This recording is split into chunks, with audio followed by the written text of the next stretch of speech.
¿Cómo les va? Muy buenos días. Tal como fue anunciado, recibimos a la senadora Constanza Moreira, del Espacio Casagrande, del Frente Amplio. ¿Cómo le va? Buenos días. Buen día.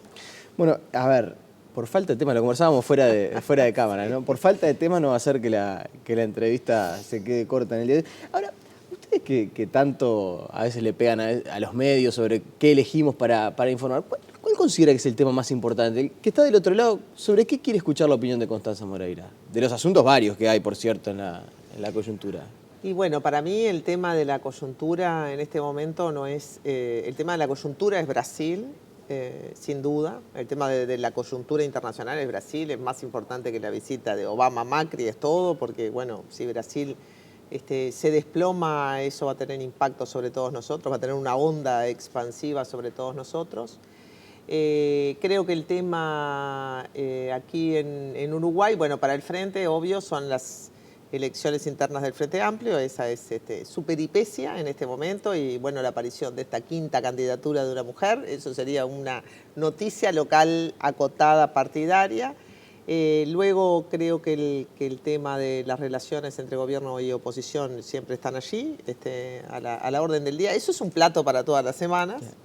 Además reinicio de la actividad parlamentaria y bueno, creo que el tema del Mercosur, de la región, de la posición de Uruguay siendo presidente pro tempore de la UNASUR en distintos temas, también importan.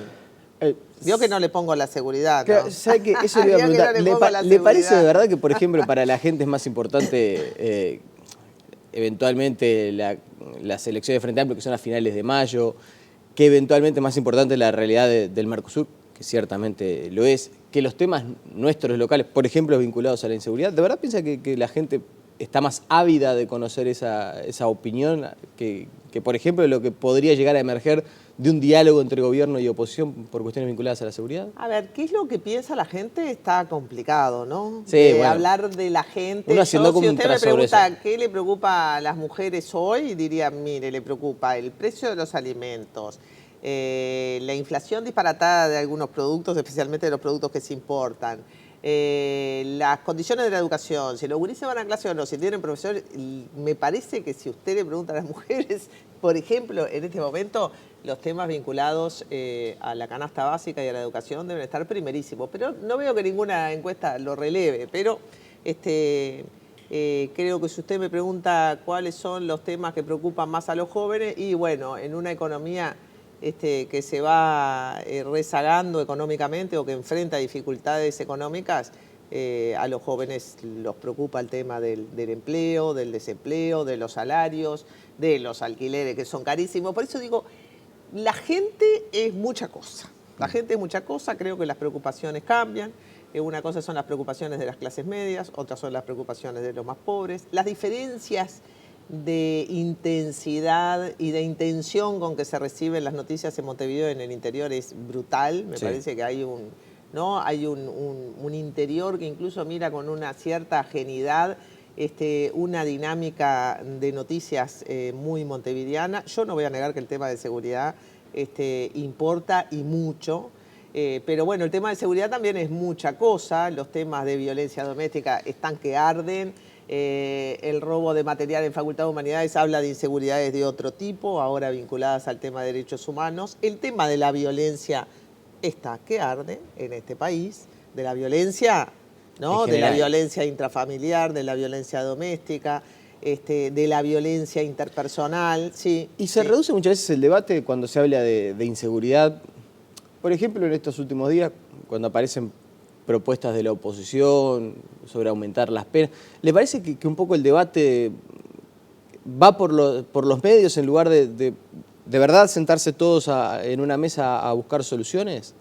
A ver, el tema de los medios.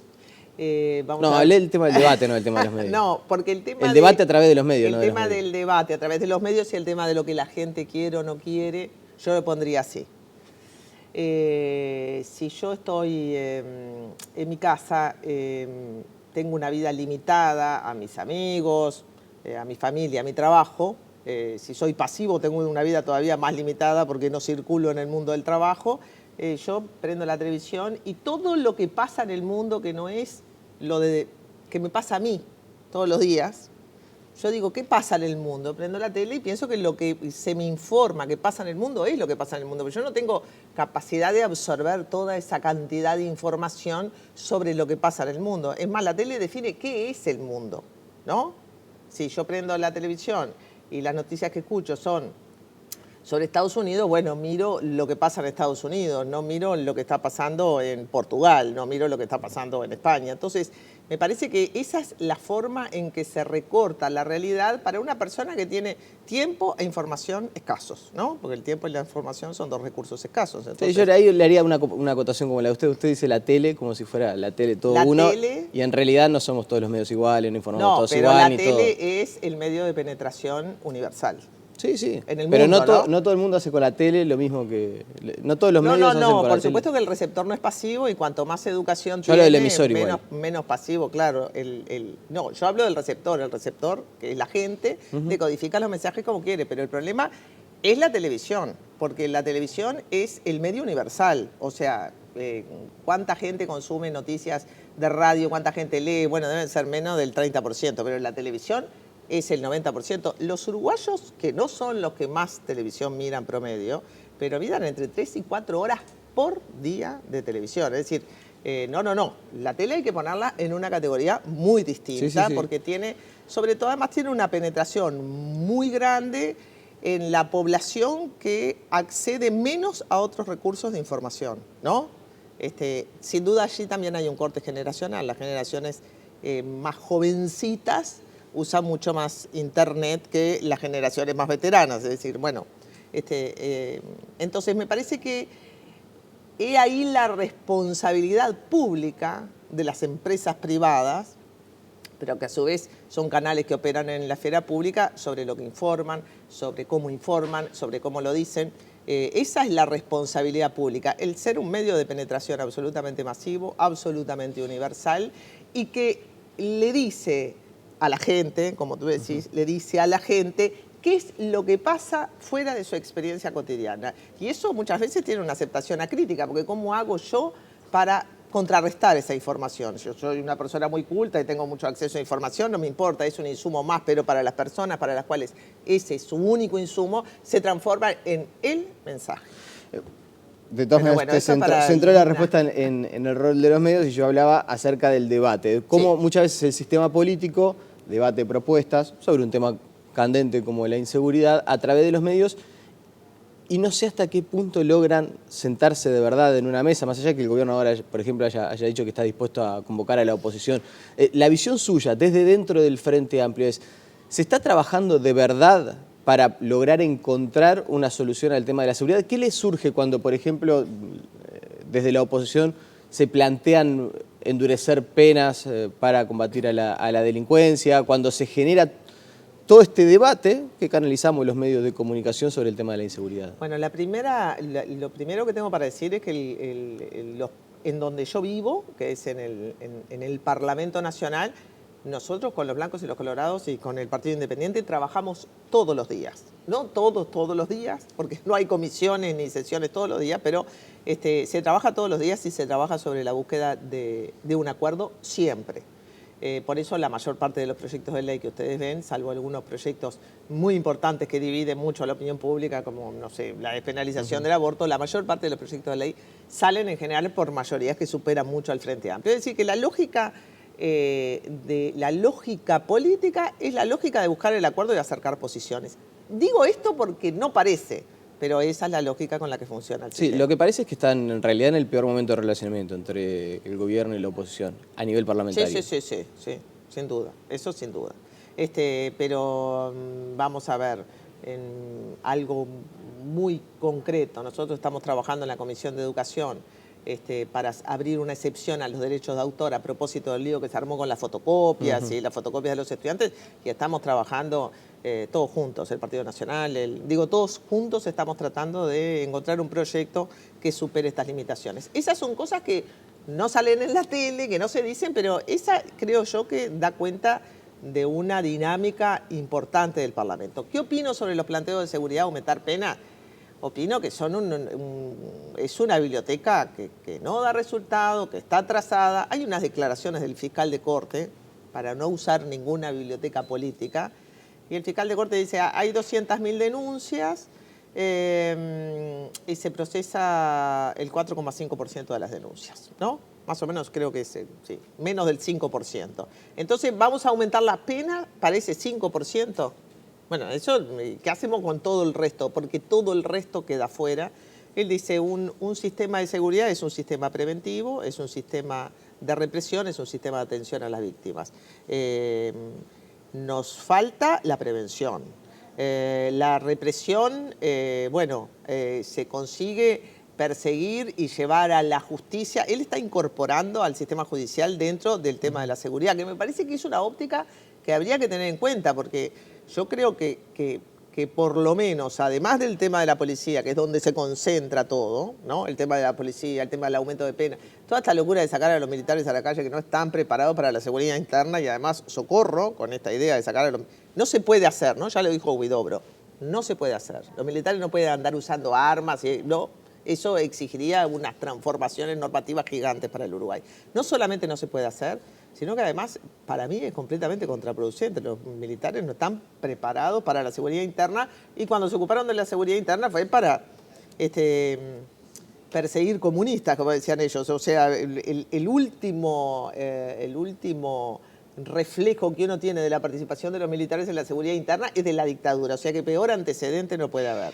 Entonces el tema de los militares, yo digo, vamos a sacarlo, porque Larrañaga lo pone, pero cuando tuvimos que votar una ley que habilitara que los militares participaran en la Guardia Perimetral, pero había gente del Partido Nacional que se oponía. Estoy hablando de una función súper específica, que tiene que ver con la esfera policial. Entonces, no entiendo, si en aquel momento hasta el Partido Nacional discutía lo de la Guardia Perimetral, ahora se habla de sacar a los militares a la calle o crear una policía militar al estilo brasilero, pero ojo con la policía militar al estilo brasilero. Ahí está Tropa de Elite 1, Tropa de Elite 2, ojo, ¿no? Porque también es una policía militar que ha tenido unas funciones higienistas de limpieza de la población negra, de la población de las favelas. Ojo con esta idea de la policía militar. Pero si yo saco este tema de la militarización de la policía, que solo me hace acordar a la dictadura, y pongo el tema... ¿De verdad la propuesta de Larrañaga solo le hace acordar a la dictadura? No, la militarización de la policía, y bueno, es la intervención de los militares en asuntos de seguridad interna. Eso, bueno, para nosotros va obviamente contra el programa del Frente Amplio, pero además va contra la tradición de la cuestión de la seguridad en Uruguay. Y para eso tenemos 30.000 policías, ¿no? Se ha dado una cantidad de recursos y de refuerzos de rubro presupuestal a la policía inmenso, ¿no? Yo no le puedo decir la cantidad de plata del presupuesto que está yendo a la policía en los últimos 10 años. Pero la gente tiene la percepción... Pero el problema de la violencia social no lo arregla la policía. O sea, la policía puede mejorar, sin duda, pero no lo arregla la policía. Por eso me parece interesante lo que dice el fiscal de corte.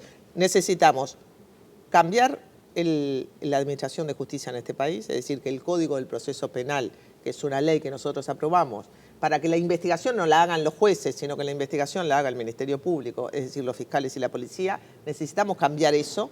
Tenemos las cárceles abarrotadas de gente, el 60% de los presos no tienen sentencia, tenemos prisiones preventivas, como esa que se dictó contra Lula, tenemos prisiones preventivas a patadas, es decir, es un sistema ya denunciado por las Naciones Unidas, denunciado por la falta y por la violación sistemática de los derechos humanos de los que están presos. Eso por un lado tiene que ver con la justicia, cambiar todo el sistema de justicia. Y luego tenemos un problema de violencia social que nos interpela a todos. Yo, para combatir la violencia doméstica, no puedo poner un policía dentro de la casa, ¿no? Tengo que hacer otras cosas. Eso, que tienen que ver con la convivencia. Otras cosas. Ricardo Pérez Manrique puede estar viendo la entrevista y dirá, hay que cambiar tantas cosas de la justicia. Ahora, también al momento de votar el presupuesto, no estuvieron los recursos para instrumentar rápidamente el Código de Proceso Penal, no estuvo quizás el tema de la sentencia, si hubiera más dinero para el Poder Judicial, se podría agilizar en algo. Me hago cargo completamente, soy la principal defensora de que pongamos plata para el nuevo sistema de administración de justicia y todos los años lo pido. Me hago cargo de eso, usted tiene razón. Hay otros temas que y no Pérez quiero dejar Manrique de... tiene razón. Hay otro tema que no quiero dejar de cerrar. ¿Le preocupa especialmente lo que sucedió con el robo de la Facultad de Humanidades, sobre todo el tema de la amenaza? ¿Le parece que hay algo más detrás? A ver, me preocupa porque me parece que una de los lastres de este país es el tema de la impunidad, lo poco que se avanza, las resistencias, todo eso me preocupa porque me parece que eso también forma parte del clima de inseguridad en que vivimos, un país donde reina la impunidad, porque, a ver, las cárceles están llenas de pobres, no están llenas de ricos, y el gran delito no se produce sin las dos partes. Había un argentino que decía, si persigo el camino de la droga, llego a un asentamiento. Si persigo el camino de la plata, llego a la política. Entonces, para combatir el delito no hay que perseguir a los pobres, hay que perseguir a las cabezas del delito. Y eso significa meterse en camisa de once varas. Por eso tiene razón Jorge Díaz. Como el crimen en general está metido las armas, la trata, el narcotráfico y el lavado de activos, eso ya lo sabe todo el mundo, ¿no? Por eso nuestras leyes de lavado de activos contemplan eso. Bueno, como el crimen es ese paquete entero, bueno, hay que empezar a perseguir arriba, ¿no? No solo a agarrar, nosotros terminamos agarrando la punta de la cola. Por eso toda la proposición de Larrañaga sobre lo que nosotros le llamamos el narcomenudeo es una proposición que se ha abandonado del mundo. No hay que perseguir al narcomenudeo, hay que perseguir la cabeza. Pero eso implica investigación criminal importante y dispuesta a meterse donde duele, Entonces, ¿qué pienso yo con esta intrusión en Facultad de Humanidades? Que es un pequeño ataque, sin duda, pero es como para decir, no sigan, es decir, lo poquito que se hace ya está amenazado. Entonces, eso colabora a la cultura de la impunidad y a que las personas que están en eso se sientan amenazadas. Por supuesto que las personas que están en eso van a seguir haciéndolo, pero no puede ser que lo que sepamos sobre violaciones a los derechos humanos en este país, lo sabemos porque hay organizaciones familiares, lo sabemos porque hay Universidad de la República, lo sabemos más por la sociedad civil que por el propio Estado. Recién con la llegada del Frente Amplio y tibiamente se va teniendo una política de verdad. Ya no digo una política de justicia, el problema es que la política de verdad la consigue la justicia, es decir, todo lo que sabemos sobre lo que pasó, lo sabemos cuando hay procesos judiciales en marcha. Ahora, esos procesos judiciales han sido saboteados desde la vuelta de la restauración democrática. Esa es la cultura de la impunidad. Eso también tiene que ver con cómo reacciona la sociedad frente a las cuestiones de derechos. Si yo tengo una cultura de la impunidad, bueno, entonces es un poco que hay una flexibilidad respecto de la justicia que no debería haber. Me quedan 3 minutos y hay 2 temas que no quiero dejar de preguntarle. Yo entiendo que están promoviendo la candidatura de Beatriz Ramírez para que haya una mujer como candidata a la presidencia del Frente Amplio. Ahora, ¿no es tarde ya? La foto de los 4 candidatos ya como proclamados. Entiendo la señal. Ahora, ¿no es tarde para dar esa señal? Bueno, hay muchos que piensan eso, que es tarde, pero a mí me parece que un partido democrático, un partido progresista, un partido que quiera transformar la sociedad, no puede tener competencia enteramente masculina para su presidencia. Es decir, que fallaron una cantidad de cosas y de alguna manera la postulación de Beatriz Ramírez es una corrección. Es cierto que tardía, pero es una corrección. Seguramente puede ser hasta testimonial. ¿Por qué testimonial? Hay una cantidad de mujeres que votarían a Beatriz Ramírez. Miren, en el Frente nunca se sabe. Ella misma reconoce que sería testimonial. En el Frente nunca se sabe. Sí, supongo que lo dice también para que los otros no se sientan tan amenazados. No es una frase mía, es una frase de ella. Yo no creo que sea una candidatura testimonial, pero creo que el Frente tiene que habilitar todas las instancias para que esa candidatura pase por los mismos...